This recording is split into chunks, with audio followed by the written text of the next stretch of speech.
Pada episode yang sebelumnya atau di part yang pertama, kita telah melihat bagaimana penyertaan Bunda Maria itu tidak berhenti hanya pada murid-murid Yesus di Yerusalem.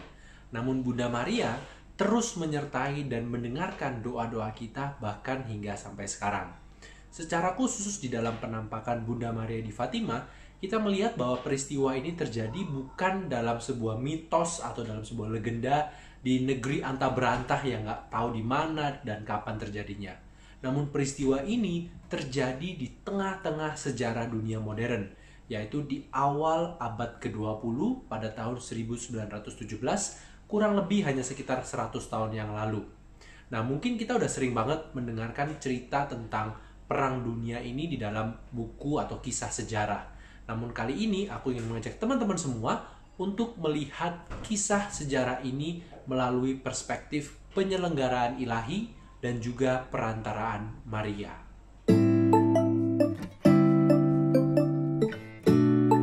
Di Fatima, Bunda Maria menampakkan diri sebanyak 6 kali, dan secara khusus ada 2 penampakan yang membawa pesan yang sangat penting, yaitu di bulan Juli dan juga di bulan Oktober. Pada tanggal 13 Juli tahun 1917, Bunda Maria memberikan pesan yang cukup panjang kepada Lucia, Francisco, dan juga Jacinta. Dan pesan ini kemudian dibagi-bagi menjadi 3 bagian yang sekarang kita kenal sebagai 3 rahasia Fatima. Dan disebut sebagai rahasia karena memang Bunda Maria tidak ingin agar pesan ini segera untuk dipublikasikan. Pesan yang pertama, Bunda Maria memberikan sebuah penglihatan kepada ketiga anak ini tentang neraka. Jadi mereka melihat lautan api yang membakar begitu banyak jiwa-jiwa orang berdosa, dan mereka mendengar suara jeritan teriakan mereka yang kesakitan. Lucia mengatakan bahwa penglihatan ini berlangsung hanya sebentar saja. Akan tetapi hasil dari penglihatan ini membuat ketiga anak ini menjadi lebih bersemangat untuk berdoa bagi orang-orang yang berdosa. Pesan yang kedua adalah sebuah nubuat atau sebuah peringatan. Bunda Maria berkata kepada ketiga anak kecil ini bahwa kalian sudah melihat kemana jiwa-jiwa yang berdosa ini akan pergi. Oleh karena itu, untuk menyelamatkan mereka yang berdosa, Allah ingin menyatakan devosi kepada hatiku, hati Maria yang tidak bernoda, atau yang kita kenal sebagai The Immaculate Heart of Mary. Lalu Bunda Maria lanjut berpesan kepada ketiga anak ini, jika apa yang aku minta ini kamu lakukan, maka akan begitu banyak jiwa yang diselamatkan. Dan juga perang dunia yang pertama ini akan selesai. Akan tetapi, jika orang-orang tidak berhenti untuk menyinggung Allah, maka Bunda Maria memberi peringatan bahwa akan ada perang yang lebih besar lagi yang akan terjadi di masa kepausan Bapa Suci Pius ke-11. Nah, untuk mencegah hal ini, Bunda Maria meminta 2 hal. Yang pertama, agar Rusia dikonsekrasikan kepada hatinya yang tak bernoda, dan Bunda Maria juga ingin ditetapkan sebuah devosi misa khusus pada setiap hari Sabtu pertama. Dan ini kemudian kita kenal sebagai devosi Sabtu pertama. Jika permintaan ini dijalankan, maka semuanya akan damai.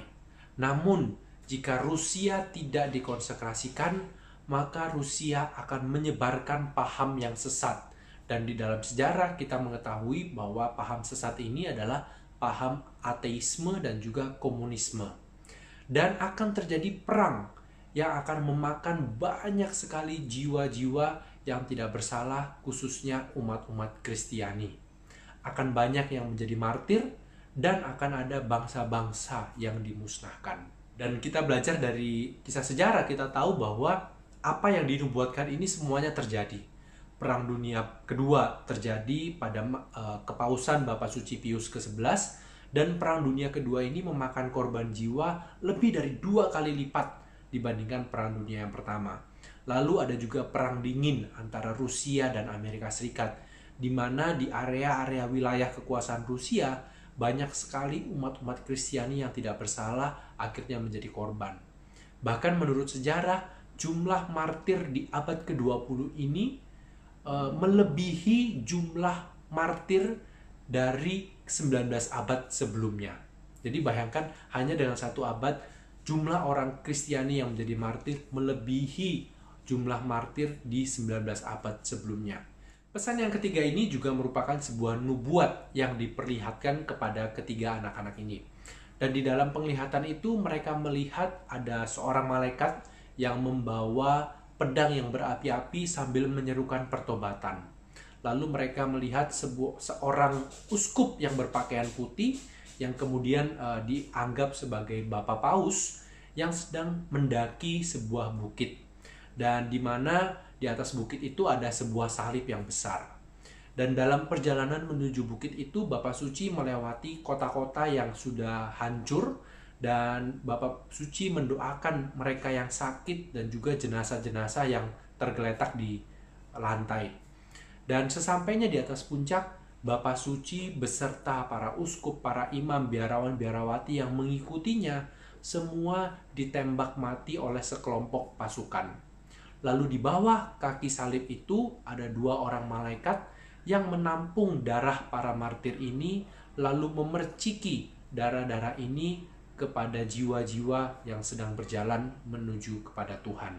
Nah, kita akan melihat lebih dalam lagi tiga pesan ini dan apa maknanya di episode video yang berikutnya.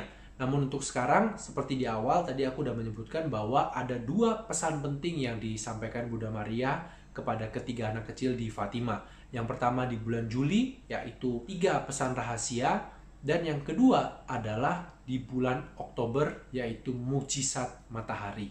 Bagi kita yang mendengar nubuat Fatima sekarang ini, tentu kita langsung bisa melihat dengan apa yang terjadi dengan sejarah, dan kita cukup mudah untuk menangkap apa yang dinubuatkan.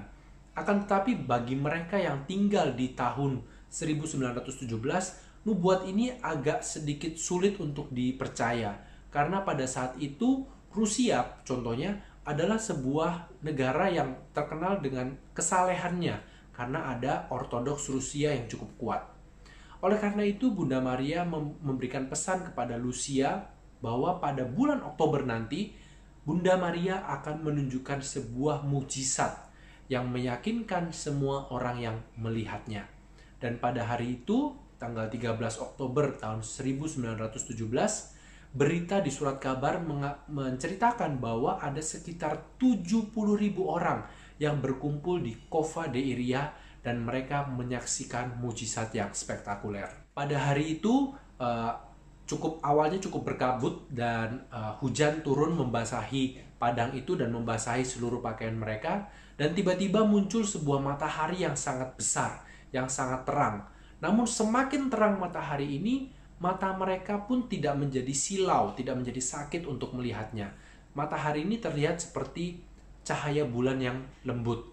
Lalu matahari itu tiba-tiba mulai menari, berputar ke sana kemari, dan bergerak semakin dekat, seakan-akan akan menabrak bumi. Dan mereka yang melihat ini mengira bahwa dunia akan kiamat, sehingga mereka berlutut dan berdoa memohon ampun. Dan setelah itu matahari ini pun berhenti dan kembali ke posisinya yang semula. Dan tanpa disadari, baju-baju mereka dan tanah yang basah semua langsung menjadi kering. Bunda Maria menepati janjinya bahwa semua orang yang melihat mukjizat ini menjadi percaya. Nah, makin penasaran kan bagaimana peran Bunda Maria di dalam nubuat-nubuat yang telah ia sampaikan kepada ketiga anak kecil ini? Ikuti terus episode ketiga dari seri Maria Bunda Kerahiman. Terima kasih, Tuhan memberkati.